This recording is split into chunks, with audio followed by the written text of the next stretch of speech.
Hello, what's up mga karumers? So for today's video, uban hinasad ko niyo mga karumers, kauban ang Kantin family sa among pag Jollibee pag mang inasal dait mga karumers. O karon mga karumers, paingon nami didto. Og nagbiyahe nami mga karumers og 20 ka kilometro gikan sa eskwelahan paingon didto sa mang inasalan. Alright.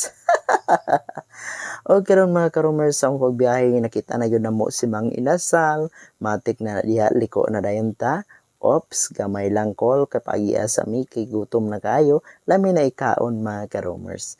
O ni aran itagi na gyud ta gamay diri mga karumers. Alright, parking na ta diri gamay mga karumers. Kay mao naman ni ang Mang Inasal mga karumers sa Sindangan ang pinakamalakas na kainan. Alright. O karon mga karumers ni hinahina na may diri paduol mga